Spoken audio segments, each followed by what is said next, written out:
Hi, everybody. Today on Meatheads, we'll be discussing our top 5 favorite non-franchise horror movies, the top 5 best exercises that we can think of for a total body workout, and we'll complain a little bit about getting older. Have you ever been gaming or working online classes and your internet service constantly gets interrupted? First Nations Fiber is about to ensure that just won't happen again. Get ready for high speed at a new level. Click on fnfiber.com and sign up today. First Nations Fiber, empowering people through connectivity. Welcome, ladies, gentlemen, listening audience, back to Meatheads. My name is Marc Lalonde. I'll be your host, along with the CEO of Total Fitness, the Fitness Council here in Kahnawake, the man, the myth, the legend, Derek DeLille. Derek, how are you today? I'm doing fantastic after that nice intro. Thank you very much. It's great to have you back. As always, it's going to be a pleasure. And I'm really looking forward to this one today. We're going to have some fun with this podcast. I hope you guys have as much fun listening to it as we had putting it together, because we're both pretty excited about this for different reasons. I'm much more excited about one aspect, Derek about the other, and that's okay. And we got some things that are, in fact, pissing us off this week. So we'll get to those at the end of the podcast. Looking forward to that as well. I love a good rant. You know I do. So, Derek, I, thank God, won the coin toss before we started. So today, Derek and I decided to lead off with a fitness topic, and we're going to talk about what we would select, what exercises we would select for the perfect total body workout. And so we're talking about exercising every muscle in the body. We're talking about, it's not just a bodybuilder, body part specific workout. We're talking about every muscle in the body as much as we can, as best we can. So I won the toss. Way to go, me. Pretty excited about that. And so my number one draft pick in all exercises is, of course, squats. And I knew you'd pick squats. I knew you'd pick it. So I'm picking it at 1 because I had to get it off the board before you even had a chance. So I had taken squats because, like, there's almost no better exercise for your entire leg muscle chain. But to add to that, it's also good for your upper body. I can't tell you how many times I've gone in, done leg day, walked out and gone, oh, my back and shoulders feel jacked. Yep. Yeah, all the time. So there is a school of thought that says just do legs and your upper body will get stronger too. Yeah, so I believe it. I believe it as well. Because if you're squatting 200-300 pounds, your upper body has to grow somehow. Yeah, it has to brace that. It has to create stabilizers. It has to strengthen. So there's no doubt. So squats is my number 1, and I'm pretty excited to get that off the board because you can't have a total body workout without squats. So, Derek, your first choice. I'm going to have to go with hex bar deadlift. Oh, such a good exercise. So the ones that can't get a bar on their back for whatever reason, it works the same muscles. It's in a little bit more comfortable position, I find. It's especially for older adults. Exactly. It's even like a trap bar,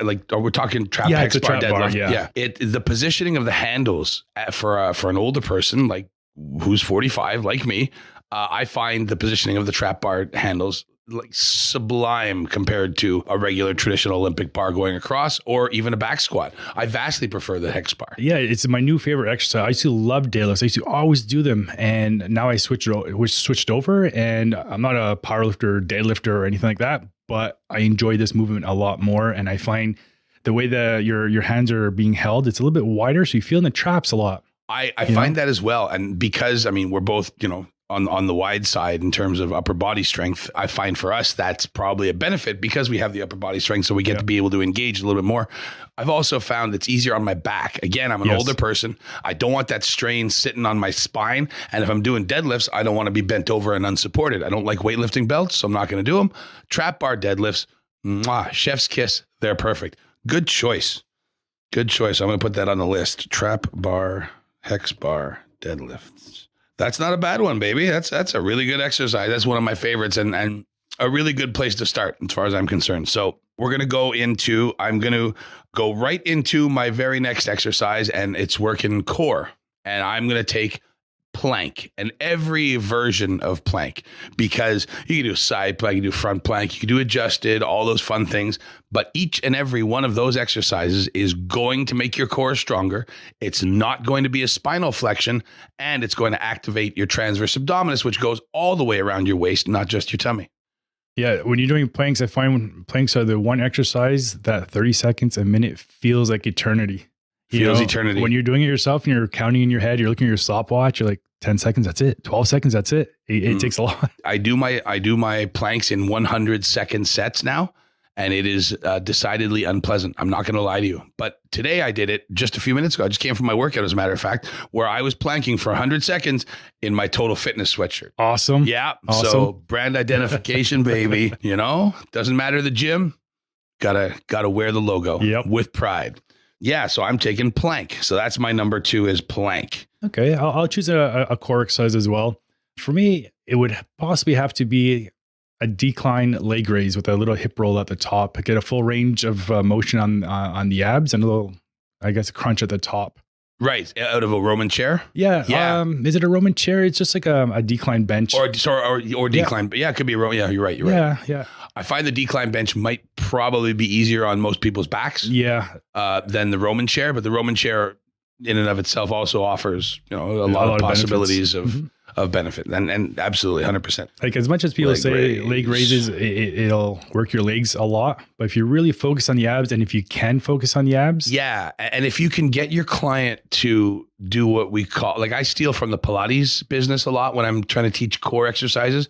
I teach my clients to imprint, put their coccyx down and just lift the leg, keep the tailbone on the ground and just lift the leg. Once that tailbone comes up, you're engaging your lower back in a way you don't want to be doing. The late Larry Scott, first Olympia, I forgot what year it was, and his favorite exercise was a version of a bench leg raise. But what he would do is push his lower back into the mat. Yep. And he'd tell me, not tell me, but he'll tell people, focus on pushing your belly button to the ground, let's say, to flatten out your lower back. Right.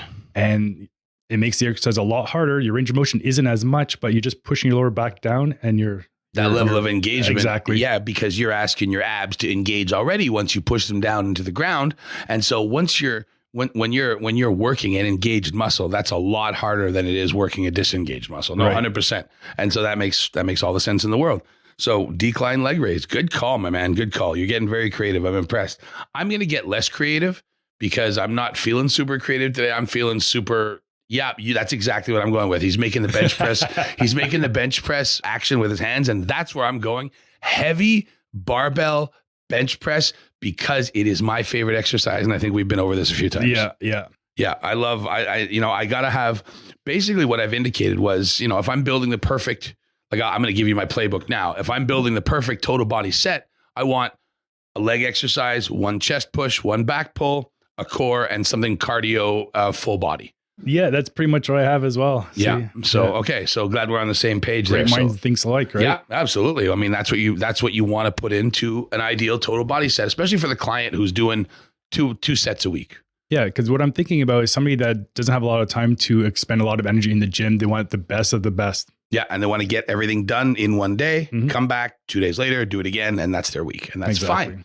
So heavy bench, barbell, bench press. If you've ever been in the gym with me, you know it is my favorite exercise. And even if you haven't been in the gym with me, well, now you also know it's my favorite exercise. So there you go. Heavy bench press. Derek, number 3. Number 3, mine would be a version of a bench press or a pressing. It would either be the basic push-up. Yeah. As boring as it is, it works a lot of your muscle groups. It's maybe the top upper body exercise on the planet. Yep. And if your shoulders can handle it, I would kind of change the variation to dips. Yes.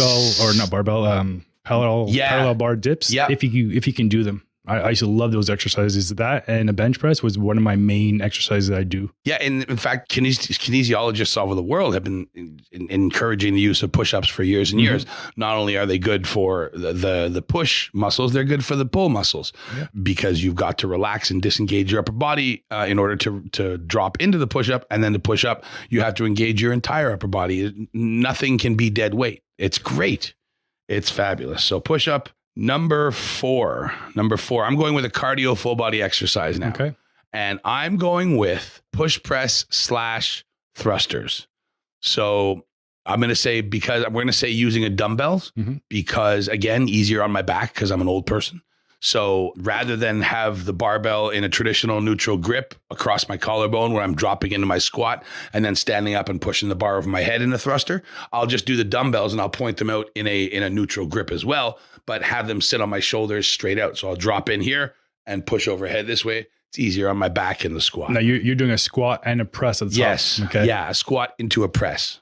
I usually pair those exercises with a burpee for my clients. Oh my God, you're a horrible human being.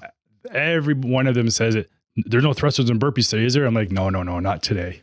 Thrusters suck, but there might not be a better full body exercise on the planet. I love thrusters, and I find the heavier you go and keep your reps low, for me, I feel a lot in my abs. 100%. Almost you like- got to stabilize Exactly. in order to get into that squat position. You have to stabilize your abs, and the heavier those are, the more your back comes into play. So if your core isn't stable, you're gonna run into problems. Yep. Just for my information, what's your dumbbell number when you do thrusters with the heavy? Well, the heaviest I have is 50, so that's what I use for reps, and it's not fun. Yeah, that's not fun. And I like to do the ladders. Do 10. And for me, 10 burpees, 9 burpees, 8, all the way down to 1. Oh my God. And is that one workout? Well, that's the finisher. So it's the last 15-minute finisher. Once you're done, you go home. Never want to work out with you. Not ever. And especially if you use a weight you're supposed to use. Like I know some people might pick up the 15 pounds and rep it out. But if you go heavy, so that 10th rep is almost unbearable, and then do your burpees and then come back up. It's a lot tough, but it gets it done. And sometimes I'll use that on my off days as a full body cardio workout. Yeah, 100%. Yeah. That's why I would put that in as blasted as my finisher, so that you can say last set, best set, and just pour all your energy into it. And that's what I would do with it. So that's my pick is dumbbell thrusters. So mine would be, it's a variation of that. It's called the devil's press. What it is you're in a plank position with your dumbbells. Yeah. You bring your knees in like you're going to do a burpee. Yeah. You stand up, you clean the weight to your shoulders. Yep. Then you squat down and press overhead. So it's a variation of the two. I've heard of that. I used to call them, now CrossFit used to call them man makers. Yes, that's right. As a gender neutrality issue, I changed that nomenclature with my clients. I call them awesome makers because they make you awesome. Yes. It doesn't matter man or woman, they just make you awesome. So those are the worst exercise on the planet. Those are just terrible. Well, before most of my clients were female, so I used to make a joke. I'm like, what? The men aren't going to do this exercise. So I used to call it the women maker. So if you do this, there you go. Yeah. So that's awesome. They got a chuckle out of that. That's so funny that we've had those parallel experiences and not had to compare notes, because this is literally the first time we've discussed that ever. So that's funny.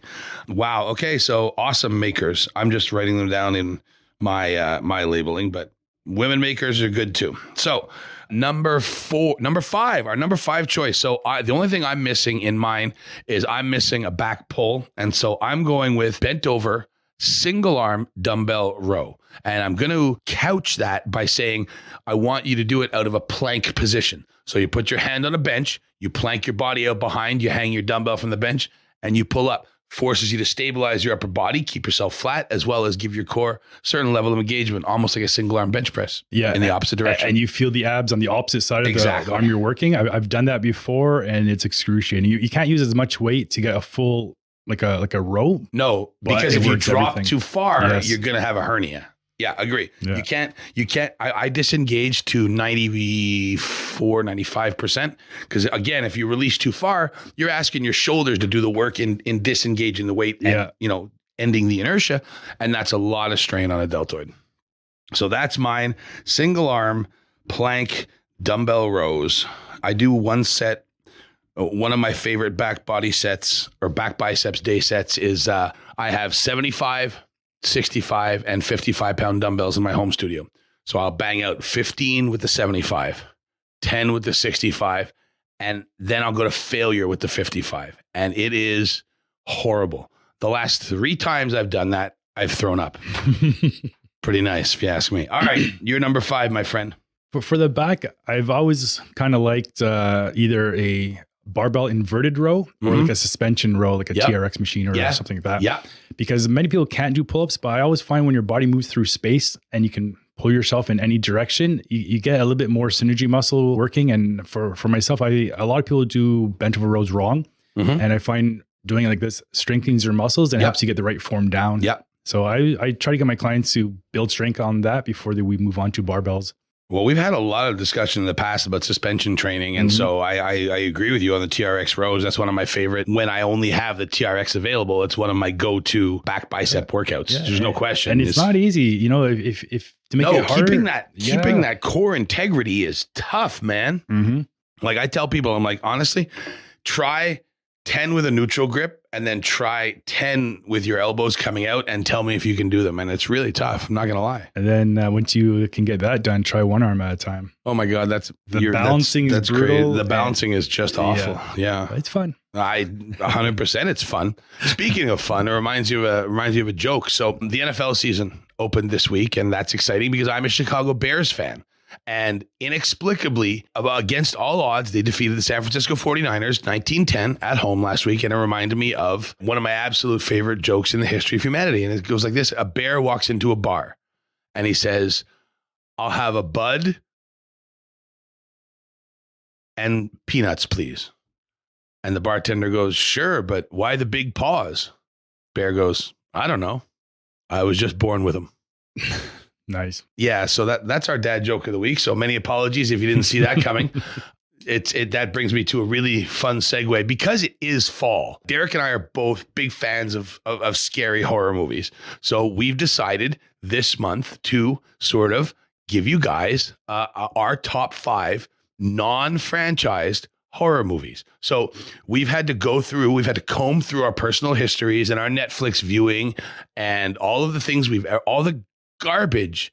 Like I've seen a lot of garbage horror movies. I've seen a lot of garbage horror movies. I'm not going to lie to you, but I've seen a lot of good ones too. And so I'm really excited about sharing these 5 favorites with our audience. Derek, how big a horror movie fan are you? You know what? I love horror movies. And I remember being a kid, we go to the local video store when you actually rented rented movies. Yes. Yeah. And we just, whatever looked good on the shelf, the picture, whatever, we just pick it up. We get $3 for $5. We go home, we watch it and we start laughing at it. But some of them as a kid, 12, 13, 14, they spooked me out, you know, and I find these low budget ones sometimes are a little bit more creepier than the big chain or the big franchise. 100%. 100%. Yeah. And I think the creativity is there and it just creeps me out. Like there's so many I can come up with, but I had to narrow it down to 5. Right. Like there were so many that like it's coming to my head now what I've remember watching. Now that you're doing you were like, I had to cut my list more than I would have liked because getting it to 5 was pretty tough. See, most of mine are from the 80s. Like they're older. Well, that goes without saying. Yeah. I mean, I've got a pretty good cross section here of different scary properties. So horror and frightening stuff, you know, it involves, obviously there's, you know, death and blood, but it doesn't always have to. So I think one of my selections will reflect that. That being said, I have one from like the 90s. I have one from the last 10 years, and I have a couple from in between. So I'm looking forward to this. Derek, all right, what is your number 1 favorite non-franchise horror movie? The one that popped up was the original April Fool's Day. April Fool's Day. Tell me the concept. I'm not familiar with it. Okay, basically a bunch of friends go to this haunted or this house, this big castle on an island of some sort. And one by one, they get kind of knocked off. Okay. I don't know if I should give away the ending, but each one gets killed off. If it's as old as I think it is, 1986. you can go ahead and give away the ending. They probably see it. So it's very spooky. They're all doing their thing, you know, and they're trying to figure out who's killing all these people. And then at the end, it's the girl who created the entire event. It was a big April Fool's joke. So at the end, you got that one person that's alive and they're running for their lives and he runs into their door and everybody that got killed are all standing there yelling April Fool's Day. So yeah, it's a fun one. They remade it. I think there's like a 2015 one that came out. I haven't seen it, but that one, watching as a kid, I thought that was so cool.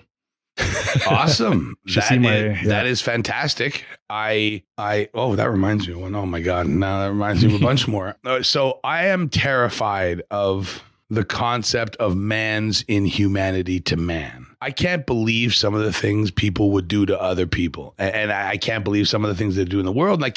And what scares me on TV or on film or in an intellectual property, something I'm watching, is that terrifying thing. So my number 1 favorite non-franchise horror movie is Snowpiercer, 2014 movie.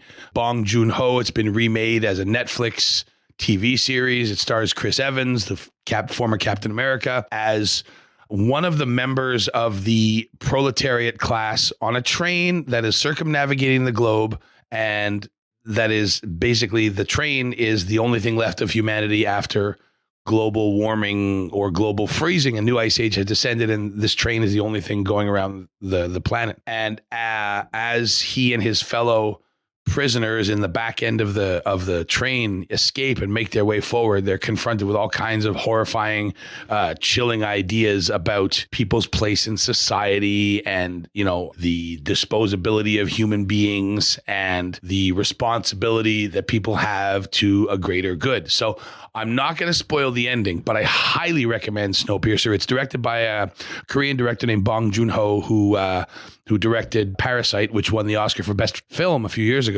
And it's brilliant. Snowpiercer, highly recommend. I'll be sure to check that one out. Please do. Number two is a 1976 one. Oh boy. Yeah.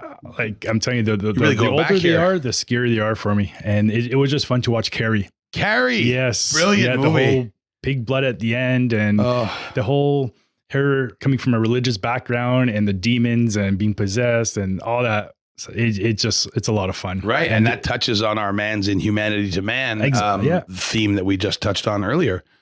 And Carrie, that's brilliant. Stephen King is great. Oh, he's my favorite. Like I read some of his books, and I usually start watching his movies. I just his ideas are great. His ideas are great. They rarely translate to the screen effectively because his book writing is so evocative in terms of psychological horror that it's hard to translate it to the screen because everybody's imagination is different, and what scares everybody is something different. So that's my working theory on why his movies don't translate so well. I mean, some of his movies have. Shawshank Redemption was brilliant. Apt Pupil was really good. What else has he done that I really enjoyed? Stand By Me was a Stephen King. That's actually one of my favorite movies. Yeah, and that's brilliant stuff. But a lot of his horror stuff just hasn't translated as well, and that's a shame because I love his stuff. I'm a big fan. My number two is The Cabin in the Woods, a 2012 movie that is directed by Joss Whedon, who basically is on the canceled list now, but that's no reason not to watch the movie, I guess, because it's been 10 years since it came out, and it effectively sends up all the horror movie tropes that we've come to know and love. And it basically takes these 5 kids and turns them into human sacrifices to greater gods who are bloodthirsty and require human sacrifice in order to keep everything. Is that what the creature in the basement of the cabin? That's one of the hand that comes up at the end. Yes. That's the old god, as it were, that they're supposed to be sacrificed to. So that one sends up all the, and okay, so there's a 5-minute stretch of that movie where all the nightmares and horrors and things that they visit upon these people are released into the facility. And I could watch that 5 minutes on a loop for the rest of my life. I love it. I love it so much. It's so viscerally terrifying. All the things that I'm afraid of, pouring out of elevators, off to kill things.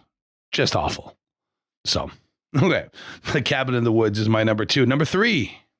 All right, number 3. This one kind of shocked me a little bit. It was Sleepaway Camp. Sleepaway Camp. Do you remember that one? I do. Starring Angela Springsteen, Bruce Springsteen's sister. Yes, but it's a twist at the end, though. She's a female in camp, and she starts killing people off. But at the end, it turns out it was actually a male. Yeah, she's naked, standing up. Sleepaway Camp, and it was in '83. So I was maybe 6-7 years old watching this, and the whole ending confused the crap out of me. There are sequels, eh? I just found that out before I got here. Yeah, so there are sequels. Yeah. And there's a Sleepaway Camp 3. And in that sequel is one of my favorite horror movie murders of all time, which it just still makes me giggle to this day, about this girl takes a young man and somehow buries him up to his neck in garbage bags. Like he's trapped by garbage bags, which seems nonsensical. If you've ever been under garbage bags, you just stand up and get out from under them. But she goes over his head with a lawnmower. So great. Oh, nice. Yeah. But I'm like, I still to this day going, just get up. Yeah. Just stand up. Just stand up. See, I didn't know there were sequels because when I saw it, I searched it up before I got here. I'm like, there's like 5 other episodes or 5 other movies, and I'm like, I gotta stream this. But we're willing to let it slide because you picked the first one, so that's great. I was actually thinking about Sleepaway Camp 3. I was, but because I've only seen 3, I discounted it in my mind because it's franchise. Yeah, so I didn't know. All right, so Sleepaway Camp number 3 for me. I'm going to go ahead, and because I let you break the rules, I'm going to break the rules too. American Horror Story. You ever watch it? No. Unfortunately not. Holy God, is it good? It is brilliant camp. It is so good. It's creepy as hell. And some of the seasons are sort of terrible, and some of the seasons are sort of great. But I'm going to recommend seasons 8 and 9. I'm just finishing watching those two back to back, and they are fabulous. They are storytellers at their highest absolute setting, and it's brilliant camp. Are these streaming online? They are streaming online. Disney Plus has the first 9 seasons of American Horror Story, and I would check it out. Seasons 8 and 9. I've heard so much about it. I think I've watched maybe a few episodes. I never really got into it, but I keep hearing about it. Check it out and give it time. You'll be very pleased that you did. I'm over the moon about it. I love it. I'm a huge fan. So yeah, check it out, especially the one American Horror Story season 8, Apocalypse, Chef's Kiss. All right, your number 4. This one, it's called The Stuff. The Stuff. I remember The Stuff. Really? I remember that movie. I had to call my stepsister and tell her about this because we used to rent movies together. I said, do you remember that movie with the white stuff? And she, yeah, it's called The Stuff. I'm like, oh my God, that's crazy. We're going to talk about that after. And that was probably one of my first kind of zombie type movies where this white goo comes from aliens, they said, and they start making not protein shakes, but shakes out of it and turn them into zombies. Yeah, it was like the craziest thing. It's like one of those funny horror movies as a kid. Like, it was just kind of surreal. It was like, oh my God, The Stuff. Especially when you're a kid, it's fun to come across a horror movie that's somehow a little bit lighter. Yeah. Because sometimes they can feel like real terrifying, heavy experiences for kids. Like, we know now, watching them, we're like, well, okay, this is part of the movie and this is part of how things get set up. But when you're a kid, you can feel that very real dread, that very real fear. That's my next one is like that. Yeah. All right, good. I'm glad to hear that. Okay, my number is, speaking of very real dread and very real fear, my number 4 is going back to 1991 here. Wes Craven special, The People Under the Stairs. Oh, yes. It's a movie about this couple in Los Angeles who seem a little bit odd, and this kid ends up sneaking into their home and discovering they have a whole collection of prisoners living in their home who are, like half human and half feral at this point. And it's absolutely horrifying. It is an urban nightmare. And I live in a sort of a very community very similar to The People Under the Stairs. A lot of houses, a lot of, you don't ever know what's behind those doors. And so every so often, if I see a house that looks to be a little bit strange, a little bit locked up, a little bit tightly bound, I go to myself, I wonder, you got people under those stairs? Start knocking on the walls. Yeah, I sort of want to know. Tuck, tuck. Yeah, so The People Under the Stairs, great movie. See, that movie reminds me of another movie. Isn't there like the people in the cave? They're like a bunch of people that live underground. I think they did either a remake or something that was kind of similar to that. And I wish I remember the name of it. Well, there's only so many. Oh, I think I know the one you're talking about. The Others? Yes, that's the one. The Mirror People. Yeah, it was almost like the same. That is a terrifying movie. Yeah. Oh man, I wish I would have picked that one. I also wish I would have picked Get Out, because that's also a terrifying movie. There's so many. Yeah. So anyway, all right.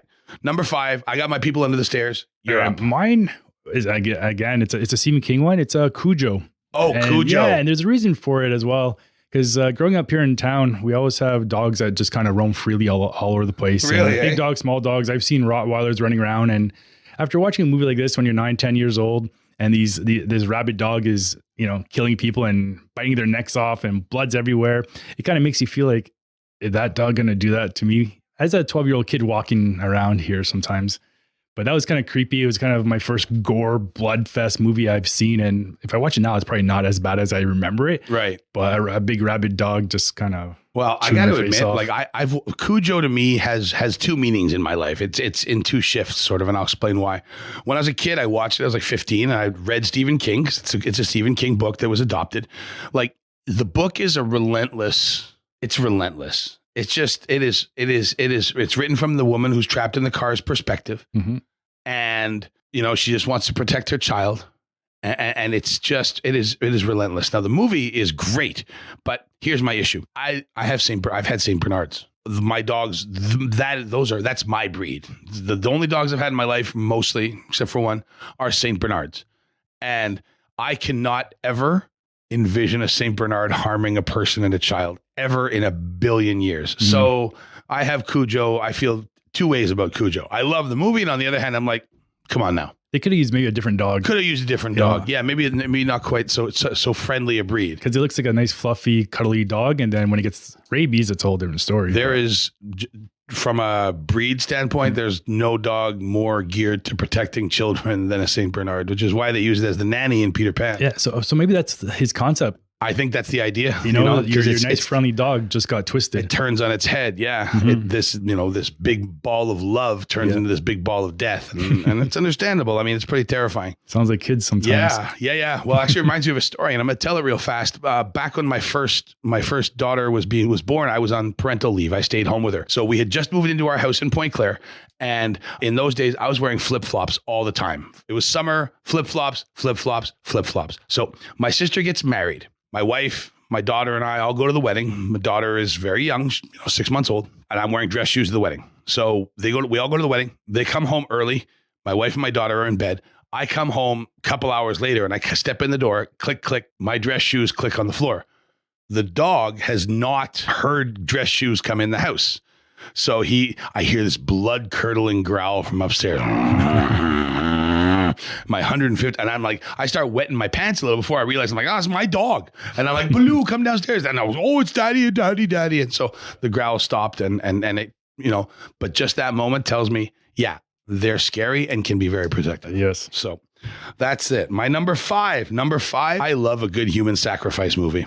Midsummer, starring Florence Pugh, one of my favorite actresses who are working currently. Great movie. It's a couple who shows up at this really nice sort of midsummer festival and everything's great. And the psychological horror of it comes to the point where her boyfriend ends up being sacrificed. And it is just utterly terrifying. I love movies like that. And the barn scene was really messed unsettling. Up. Yeah, I'm watching. I'm like, I don't know. I don't know what's going on here, but I don't like it. I really don't. So yeah, that was my feeling about that movie too. It was completely unsettling. And again, I can't get over the idea of man's inhumanity to man. And it's almost like The Wicker Man as well. With it is exactly like The Wicker Man, except it's good. Yeah. Yes. Yeah. The Wicker Man was hot garbage. Not peas. Nicolas Cage, man. That's like the whole concept. I love like that type of concept for movies, but. Yeah, but I mean, this one obviously Midsummer was pulled off a lot better than The Wicker Man was, and it was a long movie, so I was kind of hesitant. Am I going to really stay up and watch this all night? And I'm by myself; no one's going to watch it with me. So I'm like, it's about 2 hours long, I think, maybe a little bit more. Am I willing to invest this much time? Yeah, and I did, and I couldn't turn it off. I'm like, that's I'll awesome. be upstairs in a second. It was really good. Hour and a half later. Yeah. All right. Well, speaking of things we don't like, it's that time. It's that time of the podcast every week where Derek and I get to rant about things we don't like. And I got a few things myself, but Derek, you had something you were talking to me about before, and it was related to the beginning of the school year and your kids. Yeah. I find September, like if you're a parent, it's kind of tough because your kids either start a new school. Like my son starts high school. So I've had the same work schedule for six years, his whole elementary. Now he starts later, he finishes later. So it's like I got to switch around my schedule because I can't make it in the mornings because I drop him off at 9, and just getting adjusted to that, and then trying to get adjusted to his schedule, dealing with high school. It's a whole different ball game. So I got to be there for him. I'm trying to be there for my clients. I'm trying to be there for me. And then the weather's not the greatest. I get allergies around this time, so it's making me a little bit irritable right now. And it's like the weather is starting to get, cloudier. It's starting to get darker earlier. And like I love October, but this transition period is probably hitting me a little harder than you'd like. A little harder than I want right now. Gotcha. Like looking outside, it's raining. I just want to go home and lie down, put my feet up, and forget about the day. Gotcha. Well, I mean, that's a sentiment I can get on board with, definitely. No question about that. So I suppose obviously that comes with getting old. Things bother us more. Filters rub off. Our allergies are stronger. We're more frustrated by things. I'm the same way. And so I made the mistake, like a dummy, of doing laundry a couple weeks ago, but doing it in a way because I was in a hurry. I have one bad leg, as you probably well aware. Most of our listeners don't know. So I go downstairs one step at a time. I step, bring my next foot. Step, bring my next foot. Well, didn't I decide to be a smart guy and test out my leg and try and go quickly. I hurt my back doing laundry. So my back's been bugging me for almost a week now. So it's only now starting to feel better and 100%.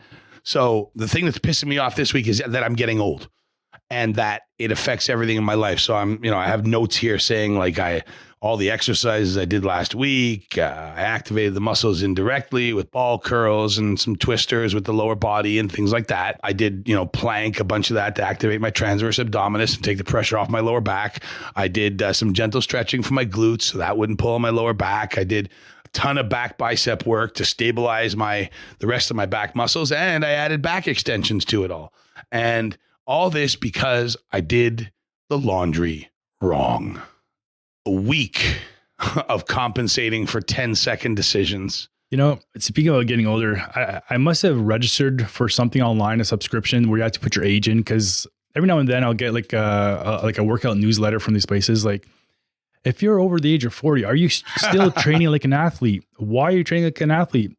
The NBA is no longer in your future. The NHL, everything. And I start reading it, and it's like, why are you training like an athlete? You are not an athlete anymore. Nope. You want to work out based on your age and your goals, and you're not a young sprout anymore. And so I read that. I'm like, really? I don't need to hear that. I didn't really want to hear that today. And it was Monday morning when it pops in my email. I'm like, really? Come on. I'm trying to. You're making my Monday, just making my Monday worse. Yeah, it was just making you feel old. And then, it was just one of those weeks. I understand that. So, I look outside now and it looks like the rain may be peeling off a little bit. So I think you might be in luck for the rest of the day, Derek. It's been a pleasure to have you on as always. Awesome. This has been Meatheads. My guest or my co-host is Derek DeLille, the CEO of Total Fitness, your one-stop shop for all your fitness needs here in Ganawage. Derek, thank you so much. It's been a delight. It is always a delight. And I look forward to getting back in and getting a fancy new Total Fitness yellow sweatshirt. Orange. That's what I meant. Orange. Thank you all for listening. This has been Meatheads. My name is Marc Lalonde.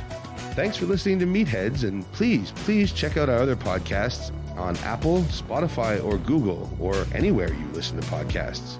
Check out the front page, profiles, and the beating table.